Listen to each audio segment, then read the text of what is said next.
नमस्कार, रात के 9 बज चुके हैं और ये वक्त है न्यूज 18 प्राइम का। मैं हूं आपके साथ आयुषी गुप्ता और मैं हूं आपके साथ प्रियंका राय। बुलेटिन की शुरुआत करेंगे हादसे से जुड़ी खबर के साथ। कोचिंग सेंटर हादसे पर भड़के छात्रों ने दिल्ली में जगह जगह पर जोरदार प्रदर्शन किया है। उग्र छात्रों ने दिल्ली की मेयर शेरी ओबराय की तस्वीर पर कालिक भी पोत दी है। दिल्ली के ओल्ड राजेंद्र नगर के कोचिंग सेंटर के बेसमेंट में हुए हादसे के दर्दनाक वीडियो भी सामने आए हैं। इस वीडियो में भयानक हादसे के वक्त मौत के तहखाने में रूह कपा देने वाले दृश्य दिखाई दिए। स्पेशल रिपोर्ट में देखिए दिल्ली में कितने डेथ चैम्बर।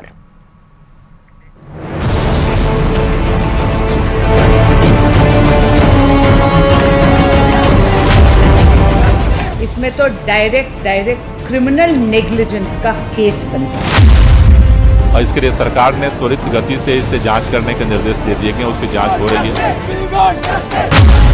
दिल्ली के कितने कोचिंग सेंटर में मौत का तहखाना।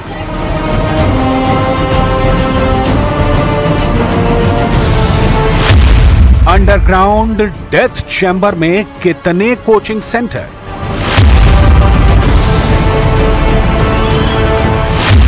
यूपीएससी की अवैध फैक्ट्रियों पर कब लगेगा ताला।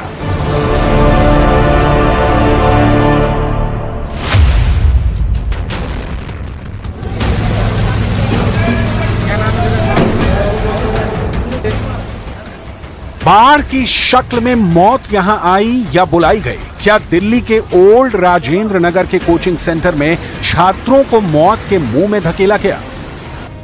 यह सवाल हर जुबान से निकल रहा है। सवाल यह भी है कि दिल्ली में कहां कहां बने हैं ऐसे डेथ चैम्बर। ऐसे भयावह हादसे को कौन कौन दावत दे रहा है, इसकी छानबीन शुरू हो चुकी है। ओल्ड राजेंद्र नगर में कोचिंग सेंटर के बेसमेंट में हुए भयावह हादसे के बाद एक्शन शुरू हो चुका है।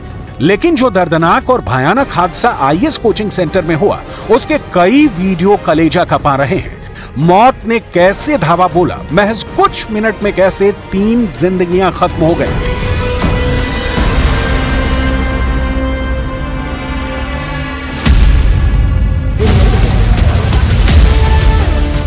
क्यों कुछ मीटर की दूरी नौजवान छात्र नहीं लांघ पाए।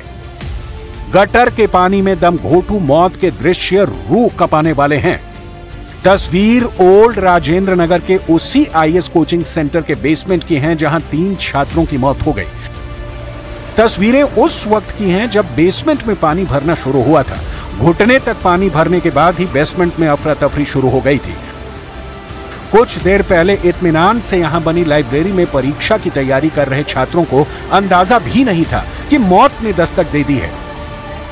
देखते ही देखते बेसमेंट में जल प्रलय आ गया। मटमैले सैलाब से बेसमेंट लबालब भर गया, जिसके बाद चीख पुकार मच गई। तब शाम के करीब 7 बज रहे थे। कोचिंग के बेसमेंट में बनी लाइब्रेरी में 30 से 35 छात्र थे। बेसमेंट में बाढ़ के हालात बनते ही भगदड़ शुरू हो गई, लेकिन वहां से निकलने का एकमात्र रास्ता था।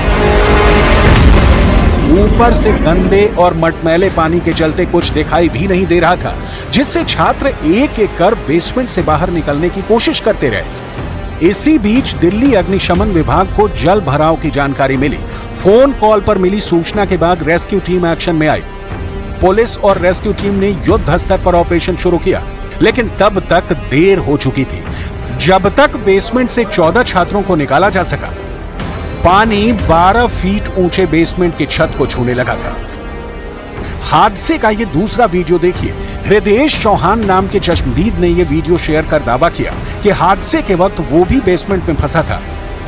हृदयेश का दावा है कि सिर्फ 10 मिनट में कोचिंग सेंटर का पूरा बेसमेंट पानी से भर गया।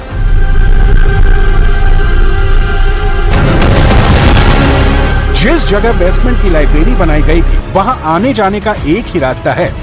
पूरा कोचिंग सेंटर करीब 400 गज में बना हुआ है।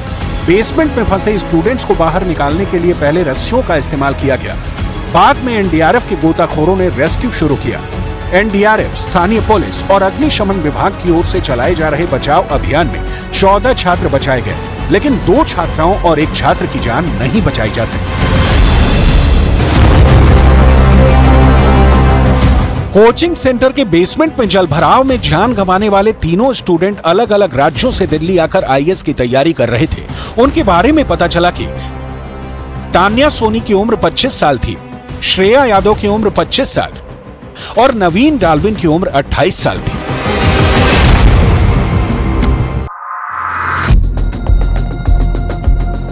दर्दनाक हादसे के बाद पता चला कि कोचिंग सेंटर के नाम पर घनघोर लापरवाही बरती गई। जिस जगह लाइब्रेरी बनाई गई उस बेसमेंट को दिल्ली नगर निगम ने स्टोर और पार्किंग बनाने की एनओसी दी थी, जबकि कोचिंग संचालकों ने धड़ल्ले से तहखाने को लाइब्रेरी बना डाला। हादसे के बाद कोचिंग संचालक अभिषेक गुप्ता के साथ कोऑर्डिनेटर देशपाल सिंह को गिरफ्तार कर लिया गया है। डीसीपी सेंट्रल हर्षवर्धन के मुताबिक इस हादसे में क्रिमिनल केस दर्ज किया गया है और कुछ लोगों को हिरासत में लेकर पूछताछ भी की जा रही है।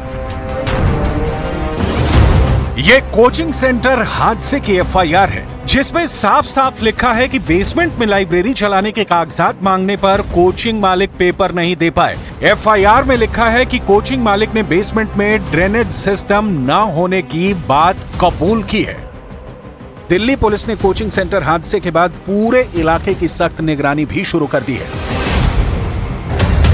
एक कोचिंग सेंटर में हादसा होने के बाद पड़ताल में पता चला कि दिल्ली के ओल्ड राजेंद्र नगर में नियमों को ताक पर रखकर सैकड़ों कोचिंग फैक्ट्रियां चल रही हैं। बेसमेंट में बने कोचिंग सेंटर और लाइब्रेरी में आए दिन हादसे के आरोप छात्र खुलेआम लगा रहे हैं। कोचिंग सेंटर हादसे के बाद दिल्ली में जमकर सियासत भी हो रही है। दिल्ली सरकार पर गंभीर आरोप लग रहे हैं। छात्रों के विरोध प्रदर्शन के चलते दिल्ली में कई जगह जाम भी लगा। राज्यसभा सांसद स्वाति मालीवाल ने बेसमेंट हादसे के बाद दिल्ली सरकार के मंत्रियों और एमसीडी मेयर पर निशाना साधा है। स्वाति मालीवाल ने हादसे को हत्या करार दिया है।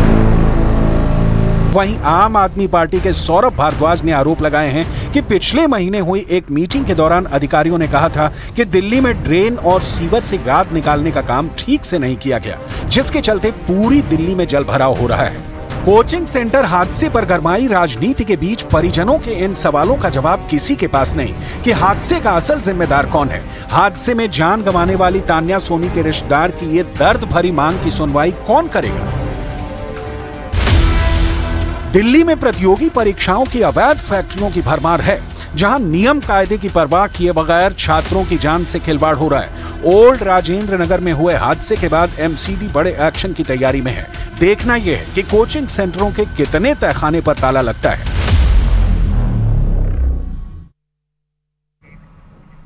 पाकिस्तान की लड़की से प्यार और वीडियो कॉल से शादी के मामले में नया ट्विस्ट सामने आया है। रहमान की पहली बीवी ने कतर से फोन पर ट्रिपल तलाक देने का आरोप लगाया है और सरकार से इंसाफ की गुहार लगाई है।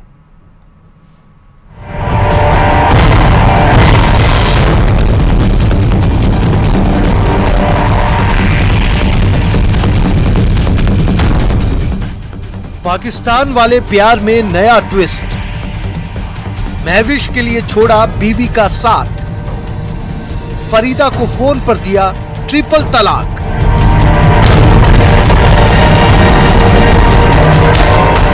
चूरू जिले के रहमान ने जिस पाकिस्तान वाले प्यार के लिए बॉर्डर लांघकर बीवी से बेवफाई की और उसे फोन पर ट्रिपल तलाक कहकर अकेला छोड़ दिया, उस पत्नी ने भी ससुराल और समाज की सीमाएं तोड़कर मासूमों को हक दिलाने की ठानी है।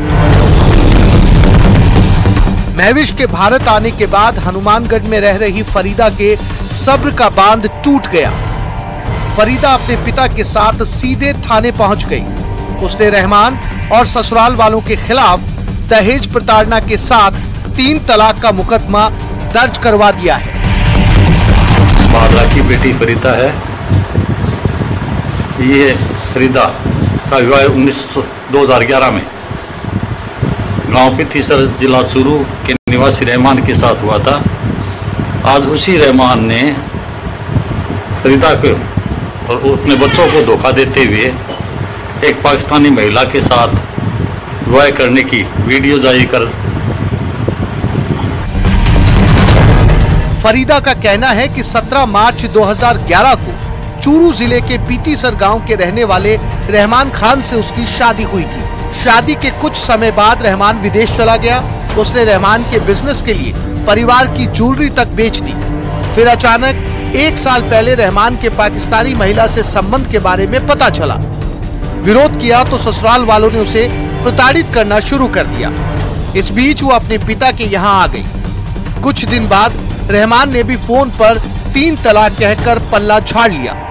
फरीदा ने रहमान की बीवी होने का दावा करने वाली महविश को पाकिस्तानी जासूस बताया है। वहीं फरीदा के पिता ने सरकार से इंसाफ की गुहार लगाई। जी सर, मेरा कहना यही है कि मुझे मेरे बच्चों का मेरे बेटे हक चाहिए। मेरे बच्चों का मेरे बेटे हक चाहिए। सरकार से निवेदन है मेरी कि ये जो मामला चल रहा है, जो पाकिस्तान से लड़की आती है, शादी करती है, एक दूसरी लड़की की जिंदगी बर्बाद करी है। मैं सरकार से गुजारिश करता हूँ कि इसके लिए कोई हल निकाले ताकि दूसरे बच्चे की जिंदगी खराब ना हो। 27 जुलाई को पाकिस्तान के लाहौर से चूरू पहुंची महविश का दावा है कि उसने पीतीसर गांव के रहमान से वीडियो कॉल के जरिए शादी की है, फिर सऊदी अरब के मक्का में निकाह कर लिया। वो रहमान के कहने पर टूरिस्ट वीजा लेकर ससुराल को जानने समझने आई है। पाकिस्तान से आई हूँ तो मुझे इधर आके बहुत अच्छा लगा। पहले हम पुलिस स्टेशन गए हैं, उधर मेरे पेपर वगैरह उन्होंने देखे हैं। उसके बाद मैं अपने ससुराल आई हूँ तो मैंने इधर खाना भी बना के अपने ससुराल को खिलाया, अपने ससुर को खिलाया है और मुझे सब बहुत अच्छे लगे हैं। बहुत प्यार मिला है मुझे इनसे। सवाल फिर वही है, पहले सीमा और अब महविश। पाकिस्तान से आखिर 2 बच्चों के पिता से शादी करने को तैयार क्यों हुई? दूसरा ये कि जब उसका पति कुवैत में है तो उसे हिंदुस्तान आने की जरूरत क्यों पड़ी? पुलिस मामले की जांच में जुटी है। देखना होगा मोहब्बत का ये फसाना कौन से अफसाने गढ़ता है। Bureau report, news 18 Rajasthan.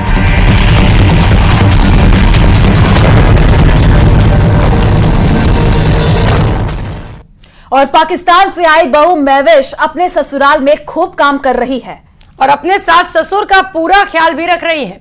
Mahwish को राजस्थान आए 1 से 2 दिन ही हुए हैं, लेकिन वो अभी से राजस्थानी पकवान बनाने लगी हैं और अपने सास ससुर को गर्मा गर्म रोटियां भी खिला रही हैं। देखिए रिपोर्ट।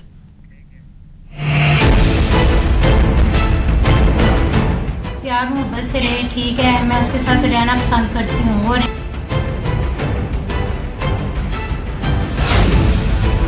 दिल में रहमान बिदनी फ्रॉम पाकिस्तान। एक और सीमा पार इश्क चढ़ा परवान। पाकिस्तानी बहू बनाए राजस्थानी पकवान। पहले पाकिस्तान से सीमा आई, अब महविश। पूरे देश में एक और पाकिस्तानी बहू की खूब चर्चा हो रही है। पाकिस्तान से आई महविश का गृह प्रवेश तो हो ही चुका था, लेकिन अब उसने घर भी संभाल लिया है।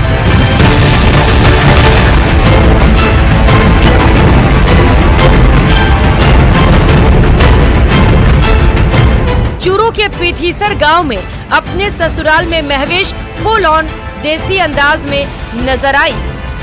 महविश अपने ससुराल में सारी जिम्मेदारियां निभाते हुए अपने सास ससुर का पूरा ख्याल रख रही है और उनकी सेवा में कोई कमी नहीं रख रही।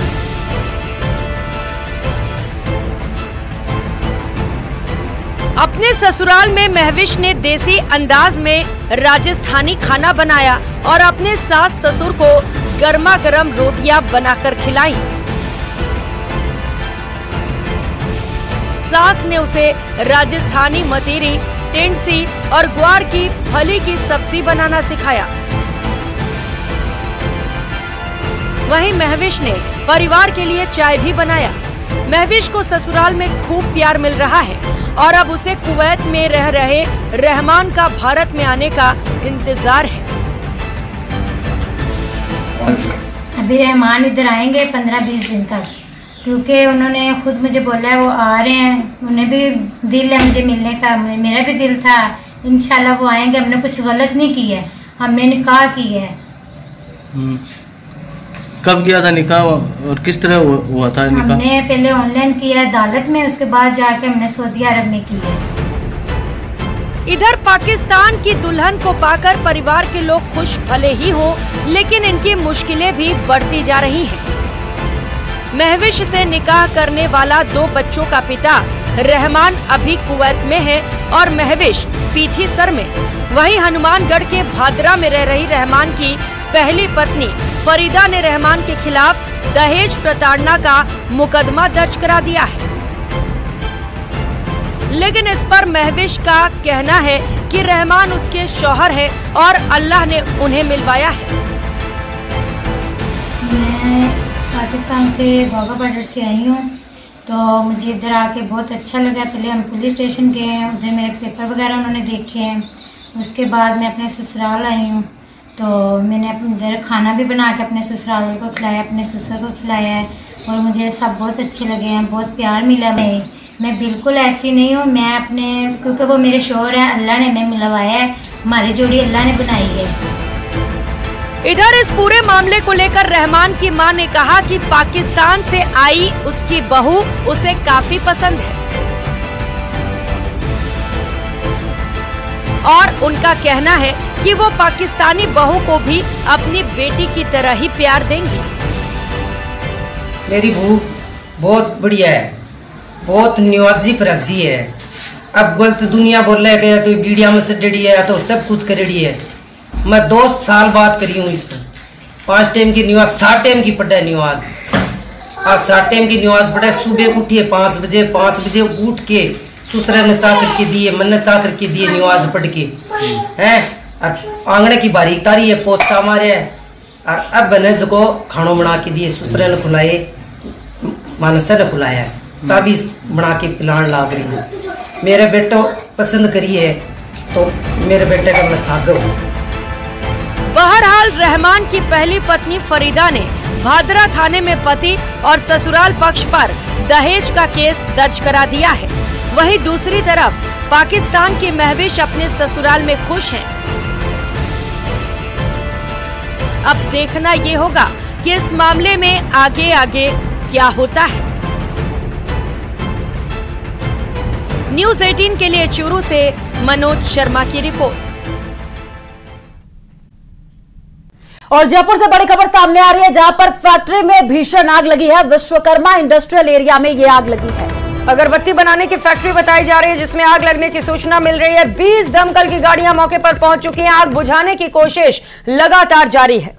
तो अगरबत्ती फैक्ट्री से आग की धधकती लपटें उठ रही है। तस्वीरें हम आपको दिखा रहे हैं। विश्वकर्मा और हरमाड़ा थाना पुलिस मौके पर पहुंची है। असिस्टेंट फायर अफसर भंवर सिंह के निर्देशन में आग बुझाने का काम किया जा रहा है। करीब 3 मंजिला ऊंची इमारत में अगरबत्ती की फैक्ट्री चलाई जा रही थी, जिसमें आग लगी। एक्सक्लूसिव तस्वीरें देख पा रहे हैं आप न्यूज़ 18 राजस्थान पर, जहां पर कई दमकल की गाड़ियां इस वक्त पहुंची हुई हैं और लगातार कोशिश की जा रही है कि आग पर काबू पा लिया जाए। क्या हादसे के वक्त फैक्ट्री के अंदर लोग मौजूद थे, इसे लेकर फिलहाल कोई अपडेट नहीं मिला है। खाली होकर चली गई है। और दौसा से बड़ी खबर है। जेल से मुख्यमंत्री भजन लाल शर्मा को धमकी देने के मामले को लेकर बड़ा अपडेट आपको बता दें। जिस व्यक्ति के नाम से सिम जारी हुई थी, उससे पुलिस पूछताछ में जुटी है। तो आपको बता दें कि पापड़दा थाने में पूछताछ हो रही है। हालांकि फर्जी तरीके से दस्तावेजों का उपयोग कर सिम जारी करवाने का ये पूरा मामला नजर आ रहा है। इस वक्त की ये बड़ी जानकारी आपको दौसा से दे रहे हैं, जहां पर जेल से सीएम को धमकी देने का ये पूरा मामला है और उसी को लेकर के अब पुलिस पूरी तरीके से एक्टिव है, पूछताछ भी की जा रही है। तो जिस व्यक्ति के नाम पर सिम कार्ड पाया गया है, उसे अब पुलिस ने पूछताछ के लिए बुलाया है। हालांकि अभी यही लग रहा है प्रथम दृष्टया कि फर्जी तरीके से सिम कार्ड जारी किया गया है। और इसी से जुड़ी हुई बड़ी जानकारी आपको दे दें, डीआईजी मोनिका अग्रवाल जेल पहुंची हैं। 10 मोबाइल मिलने की जांच अब की जा रही है। जेल की सुरक्षा से मामले में बड़ा एक्शन भी लिया जा सकता है। लापरवाह अधिकारियों पर कड़ी कार्रवाई की जा सकती है। तो कौन कौन से जेल कार्मिकों की लापरवाही या मिलीभगत हो रही है, इसको लेकर के अब पूरी तरीके से जांच पड़ताल इस पूरे मामले में की जा रही है। डीआईजी मोनिका अग्रवाल जो है जेल पहुंची हैं। अब इस पूरे मामले में जांच पड़ताल और भी ज्यादा तेज कर दी गई है। और इसी के साथ इस बुलेटिन में फिलहाल इतना ही, और आगे आपको दिखाएंगे 20 मिनट में 20 खबर। नमस्कार।